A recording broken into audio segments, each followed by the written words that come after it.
Hi, I'm Eric Ostro, host of Live at the Lortel. For Season 3, we are focusing on the intersection of arts and advocacy. So many off-Broadway artists give back to their communities. This season, we are giving them the opportunity to speak about how and why they chose the causes they devote themselves to, and how those causes help make them the people and artists they are today. Good evening, everybody. I'm Eric Ostro, one of the hosts of Live at the Lortel. We're going to get right to our show tonight because we have a big show. I want to introduce my dearest friend and co-host for the evening, Joy DeMichelle. Joy. Hello, Eric. How are you? Hello, my dear friend. How are you? I'm excited for tonight. Yeah, I'm so excited. I'm happy to be here, and there you have it. I know. Well, why don't you do the honors? This is your dear friend, so go ahead. Thank you. So this evening we have NaTasha Yvette Williams. NaTasha is an American actress, singer, and entertainer. She's been singing since the age of 3 in her tiny tot choir at her church, pastored by her father. She has performed from Subway to Broadway. She's portrayed Aretha Franklin in Night with Janis Joplin. She's been seen in Gershwin's Porgy and Bess, Oprah Winfrey's The Color Purple. Miss Williams has previously performed in the Indianapolis Symphony, Naples Philharmonic, and Baltimore Symphony Orchestras. Her current recording project is How Deep is the Ocean, a collection of standards, and she has released a gospel project, Songs That Carry Me Through, some old, some new. Her Broadway credits include A Night with Janis Joplin, The Color. I feel like I just said all those, so I'm going to skip to a few other things. So I know that she did Suzaku the Musical. That's going way, way, way back. Oh, yeah. Yes. Cinderella, and that's also going way back, and a lot of other regional theaters.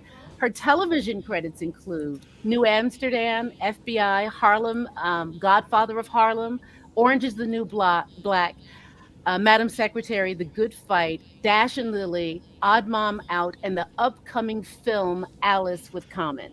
It is my dearest, greatest pleasure to introduce one of my closest friends. We go back to like 18 years old. NaTasha Yvette Williams. Why am I crying? I feel like I'm about to cry. Oh, sweet. Oh my That's goodness. so nice. I was prepared for the tears. I'm not prepared. NaTasha, it's funny too, because Joy and I were talking today, and she got choked up too as we were talking on the phone. Wow. Just about. Why? We're just having a conversation. I don't know what this is about. Well, I mean, I think sometimes life comes full circle, right? Yeah. I mean, it's definitely. Just, you ladies know each other for such a long time, and as artists, and now she's interviewing you. You want to go get a tissue? I'm gonna yell for someone to bring me one. Go ahead, go yell at one of the kids. Should I mute? Yeah, let me not mute.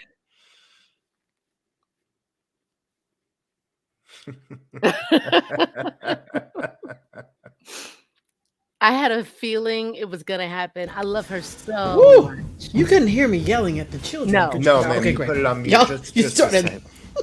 Anyway, as we're waiting for the tissue to arrive. Yes.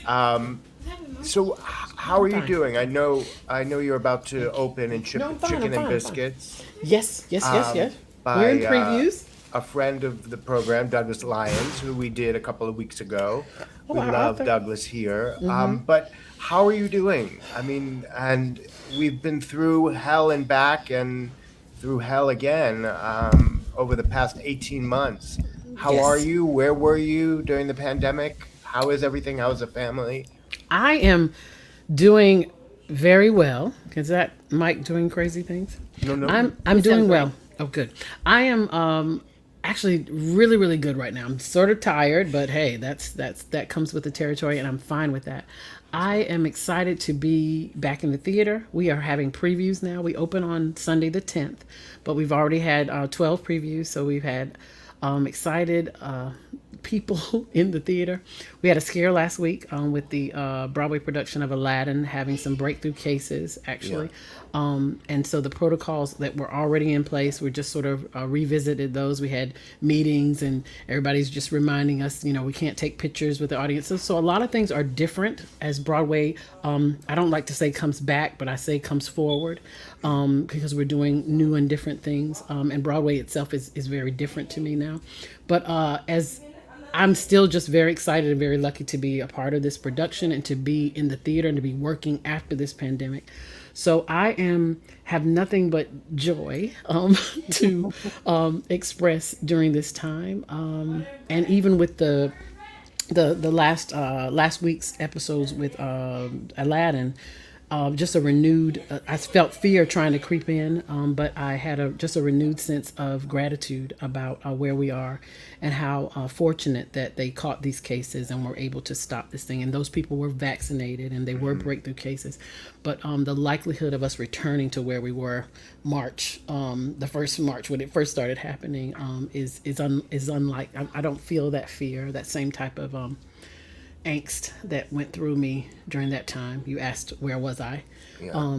I actually was in London in March and actually contracted corona there. My whole family was there. I was doing the production of Waitress in London. And with Gavin and Sarah. And Sarah. And who all of us caught it. Yeah. All of us brought it back here with us.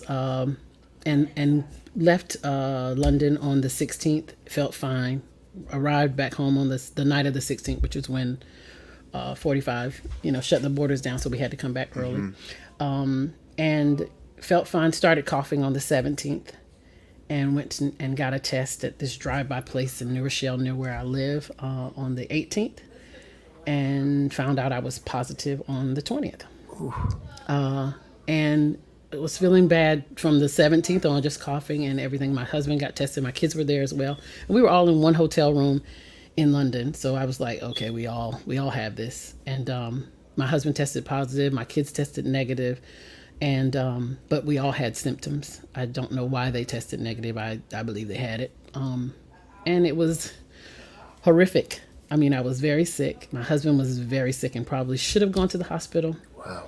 I don't know if I should keep talking because I could talk days on that, but it was just an awful kind of scary time because we had to be, once I tested, the instruction at that point was to isolate and my kids were 9 and I was like, I can't. I have a set of twins that are 9. And I was like, I kind of can't isolate because I have to sort of take care of them. They can't really do anything.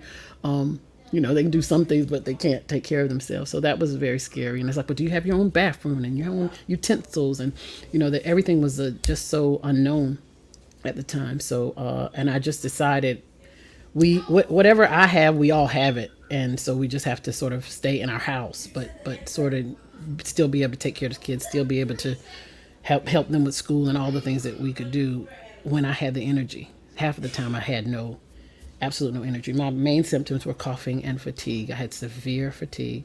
My husband had everything. Loss of taste and smell. He had night sweats. He had trouble breathing. He had everything because he has asthma.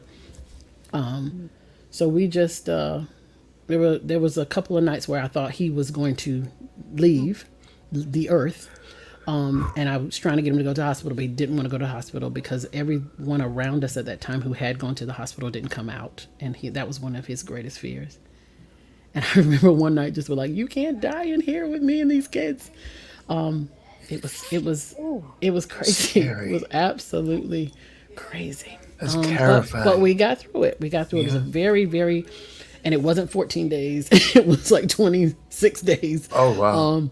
Of back and forth and feeling a little bit better around day 18 and then having day 20 feel like just day 2, And do you have any after effects? I mean, I know some people that kind of have this thing called COVID brain. Yeah. And I don't know. Fatigue. I think I probably already had that with the mama brain, with the mother brain. I don't know if I can blame that on COVID. My husband has like a recurring kind of hip back pain thing that he has that he didn't have before, that he now has. I certainly forget a lot, but I think that I don't know. I can't attribute that to COVID. I I don't think I have anything residual. I just have, or if I do, I'm attributing it all to just being over 50. Um, That I so understand. so I don't That I know. completely I don't know. understand. Well, let's talk chicken and biscuits a little bit. All right. I saw it last week. Oh, did you? Yeah, Oh, great. I came to a preview. Oh, It was the lovely. first time I was in a theater in 18 months. Sure. Yeah. Now I'm getting caught up in it because I haven't really talked about it. But Right. that feeling of sitting down and saying hello to the woman that was next to me and my husband on my left, and that moment when the lights went down, I didn't care what I was seeing. Right. I had such a great time. Oh, I'm so glad. So glad. It was the first time we were in the theater that we laughed ourselves sick. And, you go through those waves of laughing and you're crying and you're Right. laughing and you're crying. And I just had such a great time. Yes. Yes. And you come on, I don't want to give too much away, but Chicken and Biscuits is playing at the Circle in the Square Theater. They open on Sunday, October 10th. Yes. Previews are now going on, and incredible cast. You are Yes. wonderful in this Thank show. you. Thank you so much. You want to talk about the experience of working with Douglas and the show? Yes, I have been involved with Chicken and Biscuits since 2018 when he began writing it. I did one of the first readings. I don't know if it was the first, but I know I did one of the first readings. And I got away from the show because just life and it wasn't happening just yet. So I didn't do the production they did in Queens and got to come back to it. And it certainly has changed a lot. But for me, this production has been so fulfilling, not just because it's the first one I'm coming back to after the pandemic, but it's written by a young black man, young black gay man. And I think that the show has all of these different underrepresented groups in the production that get a voice and get validity and get love and get forgiveness and get all of these different things that we're handing to people. And I think it does a lot to bridge the gap with people of all races, colors, sexual preferences, ethnic, just everything, because you come together in a room, in a space, and feel community, feel love, feel laughter, feel sad, feel forgiveness, feel those things that we this isolation that we've been in for the last 18 months. This family is somehow split up like that as well. And I think that coming to the theater and enjoying this space where you have some things that are heavy that we deal with, but in the same breath you laugh and you're able to release some things has been an incredible thing for me, because I pressed through the last 18 months imagining that I did this I think May of the first year of the pandemic. I started talking about the light in darkness, or things being buried, and we're in this dark period, and things are birthed and they grow, and you bury seeds and stuff comes forth. So all of this idea that I was trying to get to was, what is going to happen? What am I going to produce at the end of this pandemic? Understanding that it's okay if I didn't produce anything, if I just sat still, if I just rested, but I wanted to have something tangible and produced. And this is it for me. This flower, this crop that is Chicken and Biscuits for me has been just so fulfilling, so nurturing, not only for the audience, I think, but for each person that's in the building as we work on it, as we get to just laugh. And I'm usually in musicals. This is actually my play debut on Broadway. And this production has like 32 debuts. One of the other play debuts is Norm Lewis. And the other actors, there's 8 main cast members, and 5 of them are having their Broadway debut. And the other 20 or so debuts are in the backstage or in the cast or the crew, just everywhere in the theater. And that was intentional by our director and playwright, to just sort of give opportunity to people who haven't yet had the door open to them. So it's just a blessing to be in a production that is conscious of planting seeds for not only the people that are directly affected, but for the audience and for the industry. And I think that to me is a gift to be there. I agree completely. Yeah. Speaking of planting seeds, I want to go way, way, way back Way back. and then have us like move forward to your involvement with Black Theater United. Okay. But going back and knowing that the seeds that were planted in you as a young artist, right? Can you talk a little bit about your experience going into graduate school and what that was like as a Black artist, and then going into the professional world? Okay. Graduate school, not undergrad, correct? Graduate school, yes. Okay.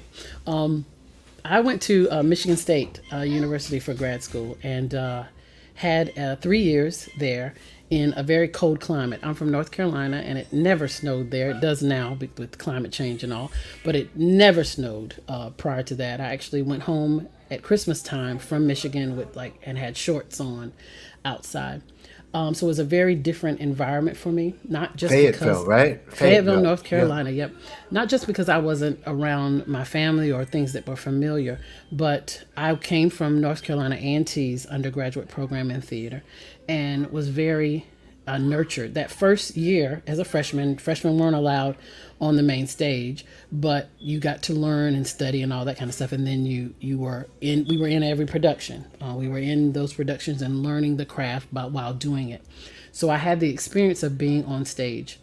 At Michigan State, I was required to do 6 main roles to be a part of the MFA program for acting.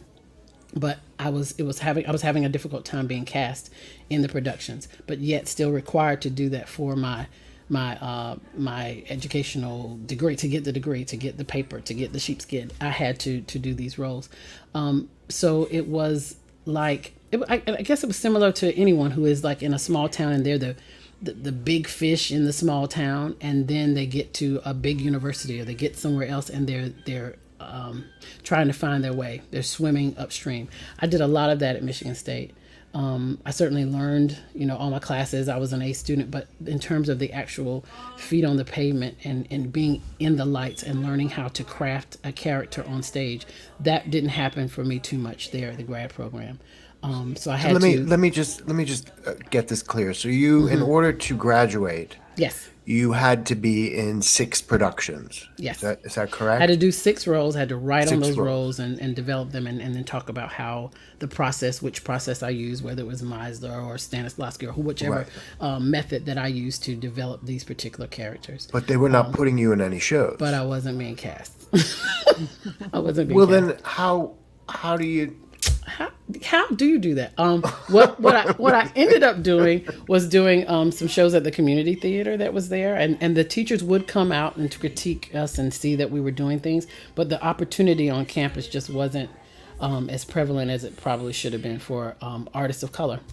There was a production of West Side Story while I was there, and I was cast as Rosalia in West Side Story. And I think I did the Colored Museum. They did the Colored Museum one year. And then that was the 2 roles that I had on campus. And then I had to find other ways to perform and to write there. And there was a group of undergrad students who also could not get any productions, opened up a group called Mawendo. It was it meant movement in Swahili. And they started this theater company so that the Black students on campus could perform and learn how to perform. And so I did the bulk of my productions with that group, Mawendo, that started my second year at Michigan State. Had it not happened, I don't know what I would have done. I probably would have left like some of the other Black students at Michigan State without their degree. I can't wrap my head around this.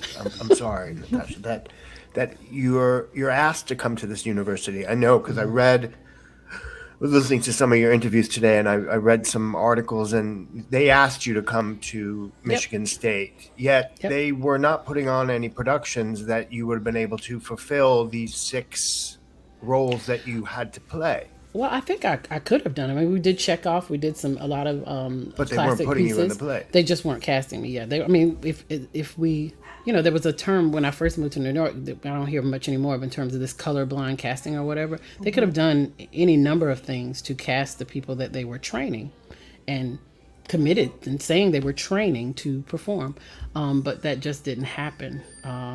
So yes, that was you heard it exactly right, Eric. They were asked and required to do a certain number of productions and certain number of roles, and we just didn't have the opportunity, a lot of us, to do But those doesn't a things. lot of that lay on the shoulders? I mean, I don't want to bash the school, but in any way. But did you go to the dean and say, "Hey, look, I need 6 roles. You got to let me out to do this or to do that"? I did, and they did. They Oh, said, "Yeah, go wherever you need to go, and we'll come and watch it." And but it was never. Oh, maybe we should utilize some of our grad students and make sure that they get these roles and requirements Yeah, I mean, to that do was it. reflective of the time as well, because that was happening in so many different graduate programs. And sure. now people have brought attention to it and people are trying to shift and change. But I'm wondering if that experience that you had in Michigan, is that part of what's influenced some of your wanting to work with Black Theater United and mentor young people and all this sort of stuff, so they have some sort of connection with somebody and have some guidance? Right. I think, yes. When I started working with, when we were asked when we formed the group and all that, it wasn't on my mind. And it actually didn't happen until another classmate of mine who teaches at somewhere in California, I can't remember the name now, asked me to come do an interview. And we started talking about our time at Michigan State. And I was just like, wow. Because I was I was discriminated against, but not in a way that I even recognized, because I just thought, okay, well, how am I supposed to do this? And then I had to figure out a way to do it so that I could get it, because I wasn't willing to put in the work and not receive the paper, and not to come there for no other reason other than to hang out in East Lansing. That Well, you wasn't you my wanted to goal. graduate. Yes, but there were. I mean, Joy and I have a schoolmate who actually was there a year before me, who did not receive his degree. He did all the work, but he wasn't able to complete those 6 roles, and so he just left. And I was just like, I was just dumbfounded by how that could happen. And I knew my parents weren't going to really go for that anyway. So I had to figure out, some kind of way to make sure that it got done. But at the time, I just thought, wow, okay, this is what's happening. It's happening to me. And okay, God has opened up this window for Right. me to participate and get the things that I need. And I felt like most of my life, that's what was happening to me. There were doors opening for me, opportunities for me that I didn't necessarily earn or understand why they happened. And I was never the type to sort of be like, oh my God, woe is me, this is happening to me, and blah blah blah. But it was happening to me. But that did not occur to me until, as an adult, I began to start talking about it. And as I got more involved with Black Theater United, understanding that a lot of the discrimination or the closed doors that I had, or the bias that was thrown at me, how I dealt with it and navigated around it, but just accepting that that's what it was. And I think that happens to a lot of Black artists. You just think there's only going to be one or two in this production. So if I'm not going to be the best or be picked, or I don't know anybody, or whatever you're deciding to feed yourself so that you can keep going, that was happening to me at Michigan State. It started happening early, but it just became a part of the machine. You know what I mean? I know that this is happening. I know I'm talented, but okay, I just got to wait, and wait and wait. And Yes. generally wait longer than other people. Generally wait longer than anybody who is in the group. In the know, and that generally meant not non-Black people. A lot of times we curtail our conversation, I do, to making sure that we're sharing something with young people. as they're listening into this podcast. Mm-hmm. And so you're talking about faith and you're talking about endurance and all that sort of stuff. What do you have to say to someone who's young and who's out there, and maybe even somebody who's seasoned and may have stopped and they're thinking, oh, because I've been discriminated against, or because it's hard, and because there are only so many crumbs and there's so many of us going after these small parts. What words of encouragement do you have for those people who are very talented but feeling held back? Let's see. Wow, there's a lot of words. I think that young people today are incredibly brave, tenacious. Some people, I used to hear older people talking about the entitlement of the younger generation. But what I'm finding, especially during this last 18 months, is that sense of self and awareness is the most important thing. Who I am, what it is that I offer, my strengths and gifts. I think the advice to young people is to really hone in on who you are and what it is your gifts are and what you offer, and then create space for that.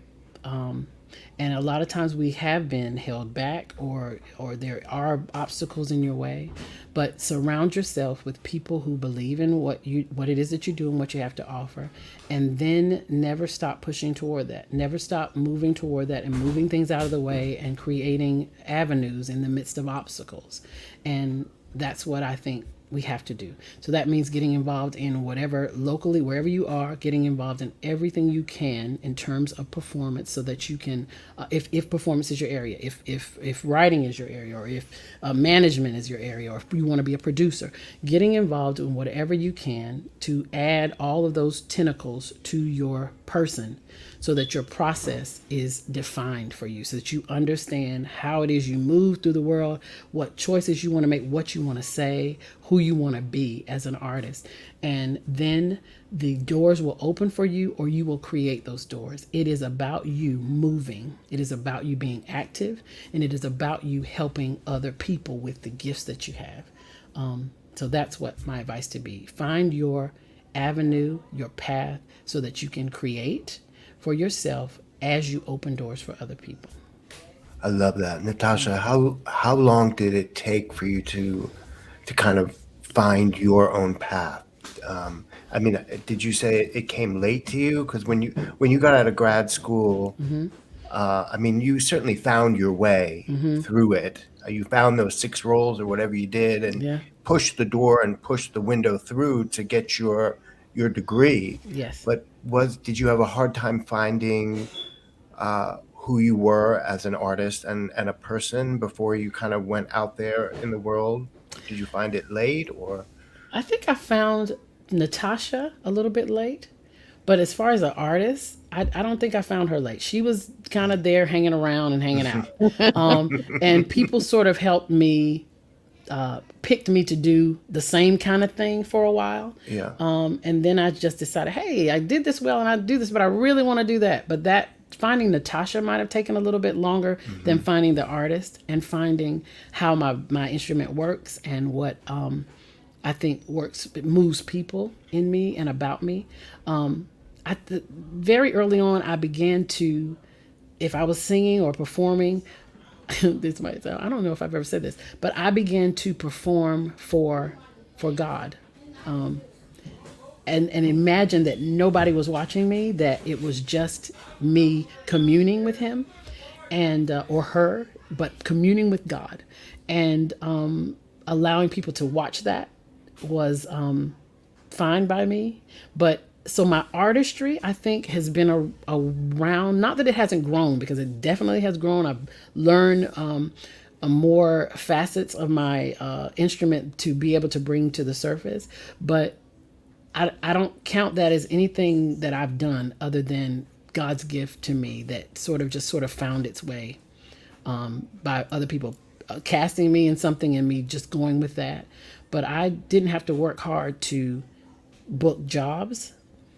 I had to work hard to keep my sanity and to figure out who NaTasha was and how she fit into this world of being a people pleaser, basically, and figuring out how in order to do that, I needed to just channel and be helpful to people, as opposed to allowing people to just take from me, if that makes any sense.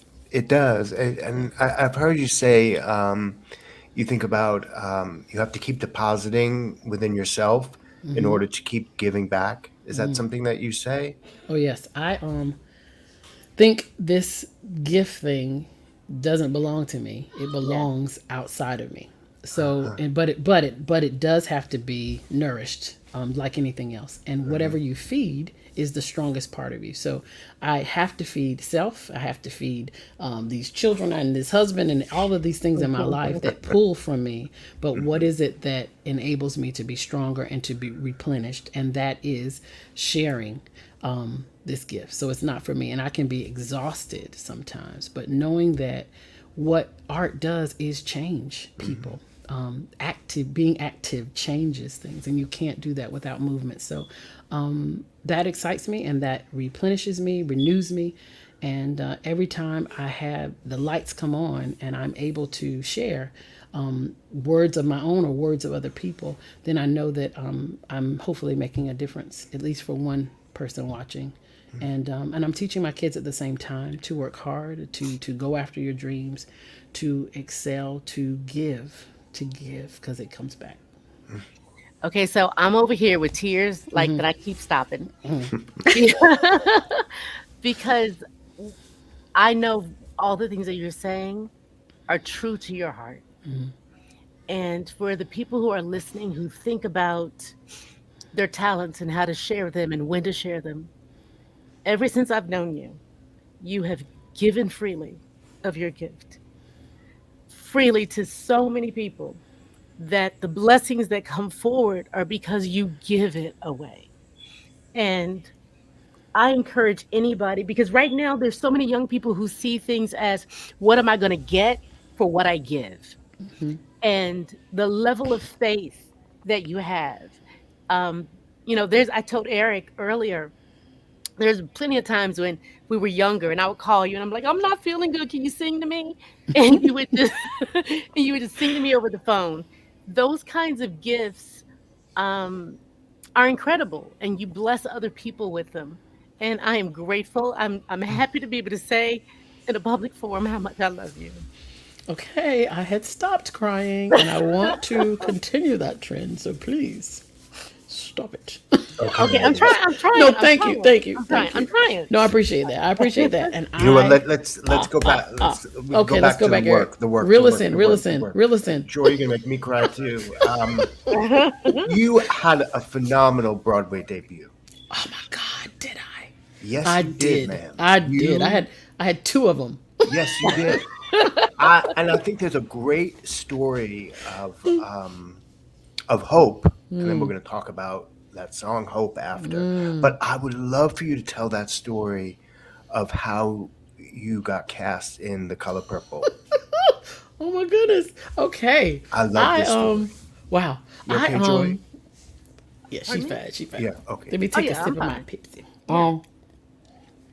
Okay, Color Purple. I have been trying to there was an out-of-town run in Color Purple in Atlanta, and I think I was in a show called Abyssinia, and as soon as that show was over, I didn't get cast in the original company of The Color Purple, and for this out-of-town tryout in Atlanta, I wanted to go see it because I knew Color Purple. I was supposed to be in Color Purple. So my husband and I flew to Atlanta. We saw the out-of-town tryout. I was like, oh my God, yes, I can do this. And then there was an audition maybe a couple months later for the gospel singer who opens the show in Color Purple. I had I booked a tour of All Shook Up. Wow. You're taking me back, Eric. Okay, I booked a tour of All Shook Up, but my husband and I were actually having a lot of problems. We were arguing. We were about to separate. I don't know which story you wanted to hear, but I'm going to tell you all of it. Okay? Oh, I want to hear it all. Okay. I love it all. We were arguing all the time, and mainly because I was touring a lot, or I was on the road a lot. I was doing a lot of shows, and we couldn't get our rhythm together. So we had decided to separate, but I said to him, I really want to work on this. If you want to work on it, I don't need to audition for this tour. And he said, go, get on the road, go. I'm done. I'm basically done, is what he said. I auditioned for All Shook Up. I booked it and I left. Right before I left for All Shook Up, I had the audition for The Color Purple, and it went really well. But I auditioned for the gospel singer. I left and went on the road, got a call that I had a call back for Color Purple. I had been with All Shook Up for about 3 weeks. We were getting ready to open. That fourth week was the week of the callback. And we opened in Milwaukee. So at Milwaukee that week my audition was on a Friday. I said, oh my God, how am I gotta go to this callback. I have this show. We're opening this week, but I'm going to this audition. I have to be there. So I booked a ticket from Chicago, actually, not Milwaukee. I drove to Chicago, flew to New York. I told my understudy, Aurelia Williams, at the time, that I was going to leave Milwaukee and go to this audition. It was in the morning. Everything's going to be great. I'm going to fly there. I'm going to fly back, and I'll be here tonight. But just in case something happens, I'm not going to be here, because they had not had any understudy rehearsals. We hadn't opened, blah, blah, blah. So I flew to New York, and I did the audition. And the director, Gary Griffin, he comes out of the room after I sang. He was like, oh my God, that was wonderful. That has only happened to me one other time, and I didn't book that job. So I was like, okay, I don't know how I feel about that. I'm grateful that he did, but you just never know. So I said, oh my God, great timing. It was raining in New York. I got back to LaGuardia, awful airport. Got back to LaGuardia and got on the plane. I'm still thinking everything's great. And we sat on the tarmac. We sat and we sat and we sat. And mind you, nobody knew that I had left Milwaukee except for my understudy and my roommate. So it's about, I guess, 2:00. I was supposed to take off at like 12. We're already in the plane, and they wouldn't let us get off the plane. We were sitting actually in the plane. So they did say after a while, okay, you guys can turn on your phones because we're not going anywhere. So I called my stage manager and said, hey, because we had rehearsal that day. We had rehearsal, and I wasn't going to make rehearsal. And I said, I'm at the airport. It was very important for me to not lie. I didn't say I was at the airport in New York. I just said I was at the airport and I can't make this rehearsal. So they assumed I was picking up somebody. I just let them assume that, and I didn't say anything else. An hour later, I figured, oh my God, I have to say something because I might not make this. I called back and I said, okay, hey, I am at the airport in New York, and I'm not sure I'm going to make I'm not sure when it's raining. For some reason, we're not taking off. I don't know if I'm going to make the show. They were crazy, obviously, because we did one preview. My understudy had not had rehearsal, but I knew she knew it. It was fine. It was ready. She was ready. So I'm still trying to get there. And they said, well, we have to have all these emergency rehearsals for this, and give her a put in and blah, blah, blah, all this stuff. I said, well, you do what you need to do. I'm trying my best to get there. And they were like, what are you doing? What are you doing? I don't think I had told them I did tell them I was in New York airport or Chicago. I told them I couldn't come. I couldn't make it. Anyway, so we finally take off. It's still a possibility, but I didn't fly into Milwaukee. I flew into Chicago. I still had to drive an hour or whatever it was from Chicago to get back to Milwaukee. And I got back at like 10 to 8. So they decided to put her on. It was fine. She was great. And my producer that night was just furious with me and just said, Rich Martini, we're very good friends now. He was like, this is da-da-da-da-da, you're going to be fine. I'm going to have to find you. I had to, call this in this union house and blah, blah, blah, all this stuff. So he said, and I said, well, okay, do whatever you have to do. Where were you? And I wouldn't tell them that I went in for an audition. I just said it was something that I had to do. I had to go back to New York, and it was for something that I had to do.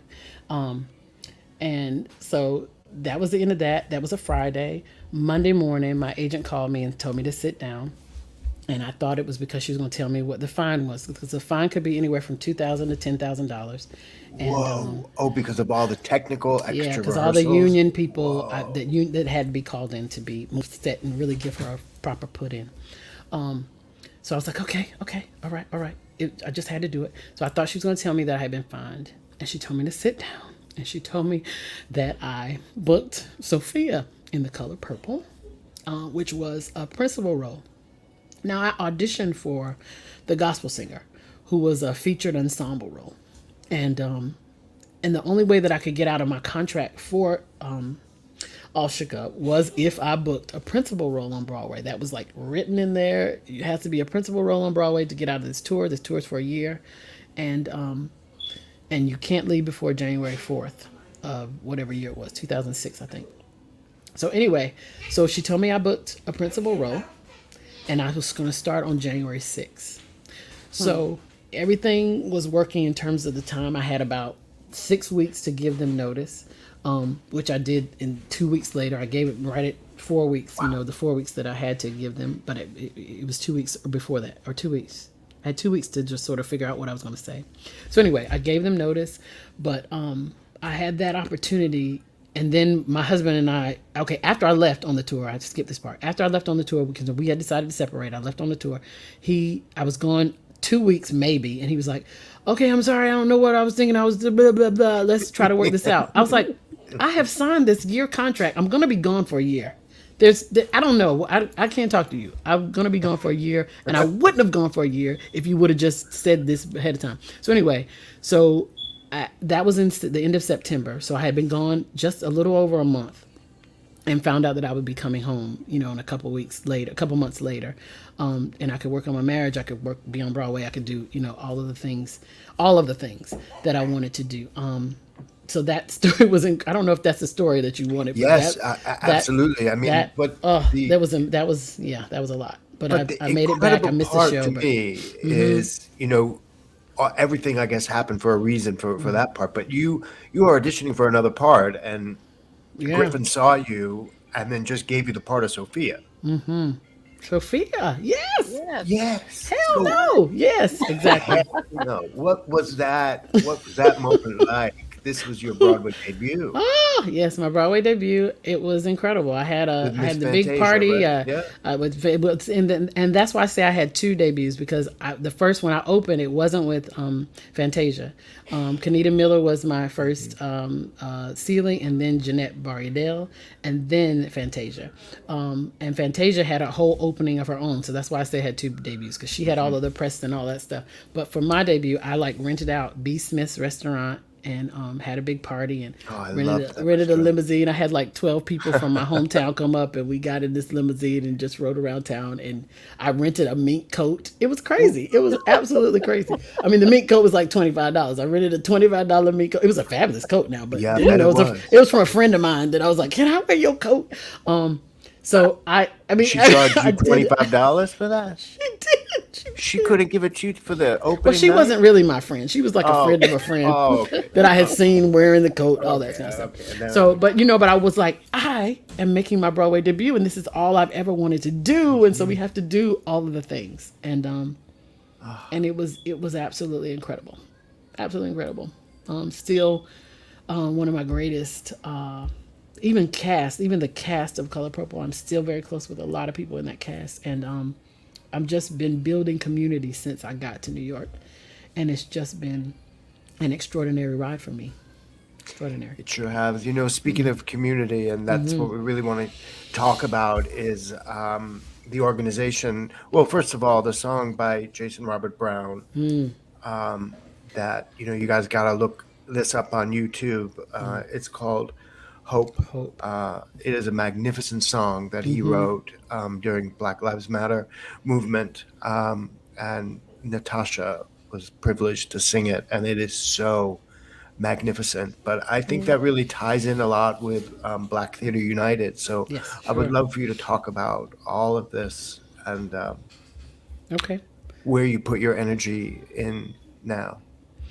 I have Black Theater United is an organization that came into being right after the murder of George Floyd, and it was started as just a group of seasoned, we like to call ourselves the old timers, called Audra McDonald and LaChance, actually, the ones that started this conversation. With friends of theirs, they just called us all together, and it was born out of Broadway being silent about all of the atrocities that were happening, all the targeting that was happening. and they were silent for what seemed like a very long time. There was a lot of corporate entities coming out and speaking against these atrocities and supportive, and the theater community was silent. So Audra and LaChance got together and was like, just out of frustration and pain, what can we do to help Black lives and to help Black people and Black artists?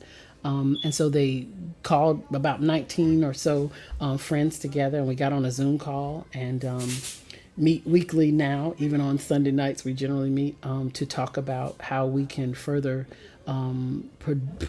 propel Black artists in not just in our theater industry but in the world.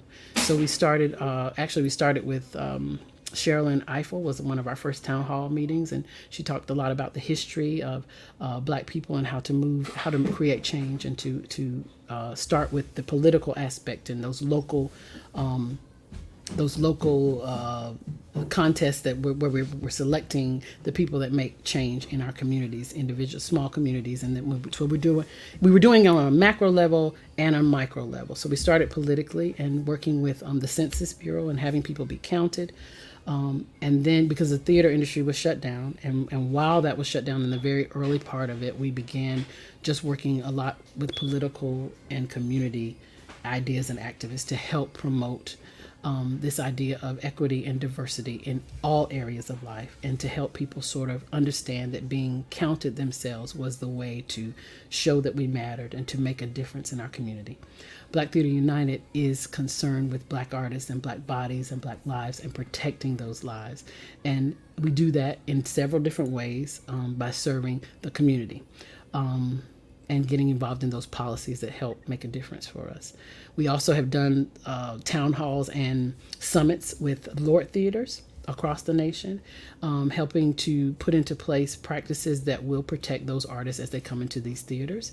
We've done a commercial summit just this past, when was that? I think it was in August, with the commercial theaters trying to prepare before theater opened, and actually came up with a document that the producers and theater owners, creatives, and the unions, some of them signed this new deal for theater that helps to just highlight some of the things that people don't even think about, where Black bodies and where harm has been created in the theater and in these spaces.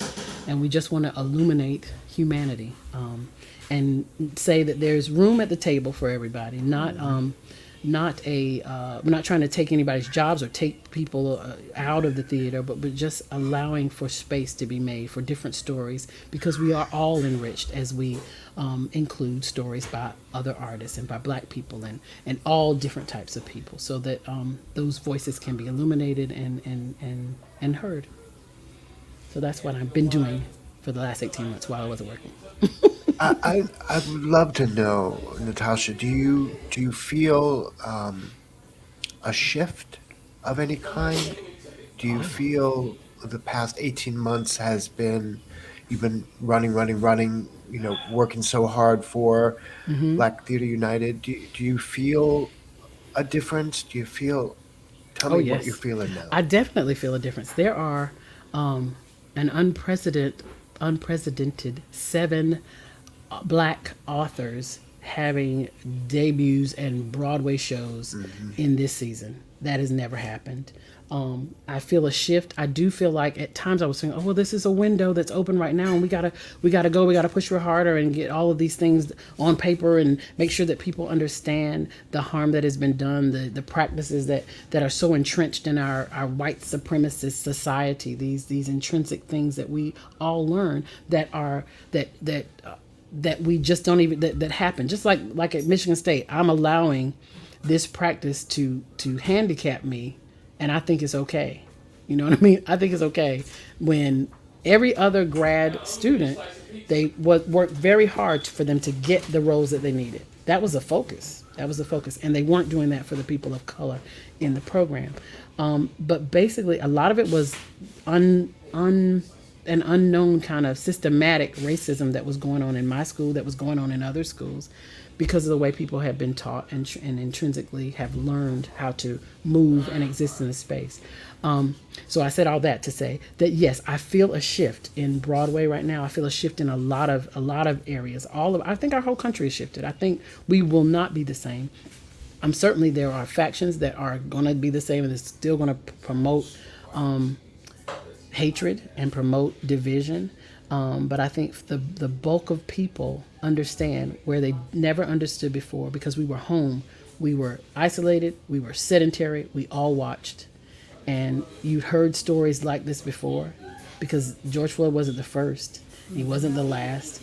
And you've heard these stories before, but didn't necessarily have a visual and an understanding. And I think anyone can understand what they were seeing and how it is tied to how we have been taught to live and treat people and value people and lessen other people. So I think that has a shift that will continue. I do think there will be some factions that want to go back to the way things were, but we also will have a big group that understands what has happened and how it does affect everyday life. Hold on, I'm sorry. I think something's happening in my kitchen. Can you hear that? Let me Yes, just we remind can. them. Okay, we'll remind them.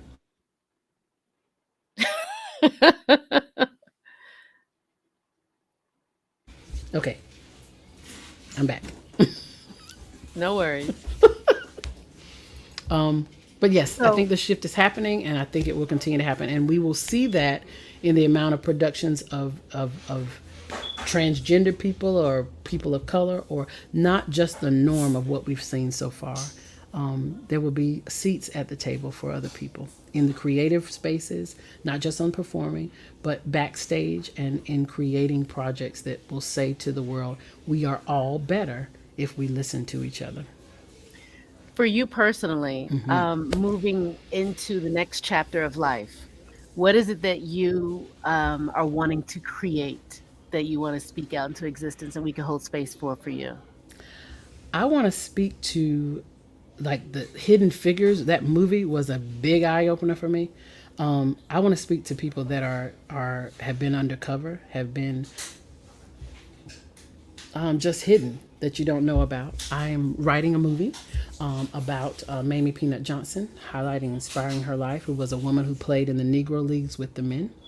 There were 3 women who played baseball with the men, and I want to talk about that. And I want to give voices and space to people that will inspire future generations to know that we can do anything and be anything, regardless of the circumstances that has held us back or that impede us. Success is available to all who reach. And so I want to do projects that say that to all who maybe feel underserved. Eric, do you have a question that's come through? No, I felt like I was hogging up the whole thing, so I was going to take a seat back and let you go. Okay. It's I mean, okay. I do have one, but go ahead. So I have a question. Yes. When you've spoken about your family, and you've spoken about having to balance a marriage, and you mentioned your children. What words of advice do you have about how to juggle being a Broadway actress and a television actress and raising children? So I know you had to figure that out, and you have. So what would you share? The biggest thing that I've learned is that it's okay to ask for help. I run into so many people all the time. I have lots of dear friends who can't seem to let go enough to survive. They have to control and manage everything personally, so that it doesn't allow for any expression of creativity, and it doesn't allow for growth for the particular family. Now, everybody's situation is different. I'm not a great cook. I'm a great mother. I'm not, the best domestic housekeeper, those kinds of things. I have to allow someone to do those things for me. But I might can't pay them, so I got to figure out if I got to, you might can't pay them, so we got to figure out we can barter this or barter that. But I don't mind asking for help. whether it's emotional, whether I need to cry on somebody's shoulder, whether I need somebody to pick up my kids, whether I need somebody to help cook me a dinner, whatever it is, I think we have this super person, superwoman, superman complex sometimes that will allow us to be ready to have us cut on our wrists and stuff because we don't do everything well. I understand that there's some stuff that's just not my gift, and I'm going to bask in those gifts those things that are my gift, and I'm going to allow people to help me so that I can show up and be the best possible thing, and talk to my kids saying that that's what I would love for them to do. They're being very loud right now. Okay, there's something happening. Mackenzie, hold on.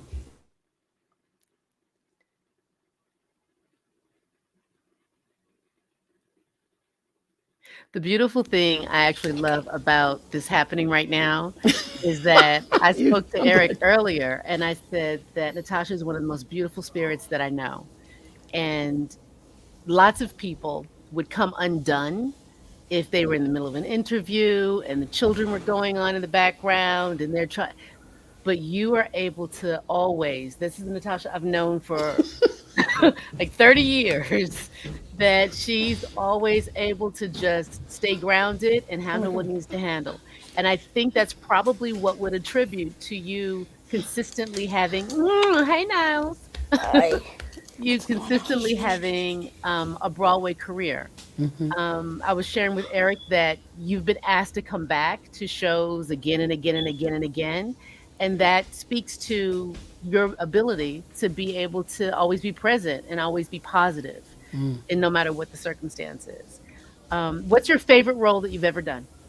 Ooh. I would have to say probably, I got a lot of close ones. And do not ask me back because I don't say your show, anybody. But for me, Waitress has been one of the best roles I've ever done. Becky in Waitress. I lost my mother at the beginning of Waitress, like 3 days before I opened. Yeah.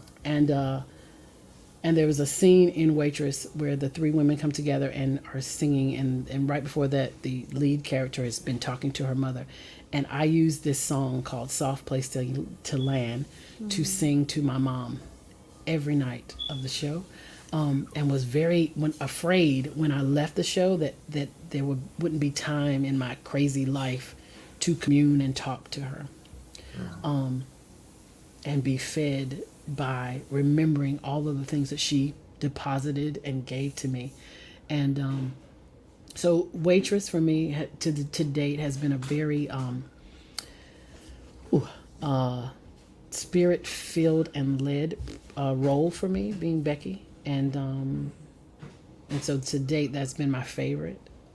But every time, Brianna, who is my character in Chicken and Biscuits, is also going to be right up there because of the way that the audience reacts and lives and sees themselves or some cousin or some neighbor or some friend or learn something about themselves. This production for me has been one, and we haven't even opened, but one that has included everybody. It was So like it's great. for me, I'm not a church goer, but for me, it was like going to church to come see that show, and I had such a great time. We have a question from an audience from S. Rhodes. Do you have a bucket list or a dream role or character you'd love to play?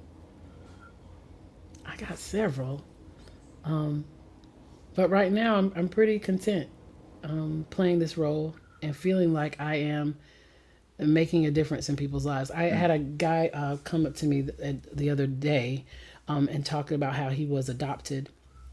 And when I said one of the lines that I say in the show, he felt empowered and had started to reach out. He had already started prior to seeing the show. I'm not saying we made him reach out to his birth mother or anything, but he had already done that, but felt empowered as to how his feelings and all the things he was feeling were valid, and he had a new voice and was able to speak to her. I felt that way when I did Color Purple and Sophia, and women would come up about being empowered, about leaving abusive relationships. And I felt that way about Becky, when people would come up and talk about how they made bad choices, but were going to make choices just for themselves now and not other people.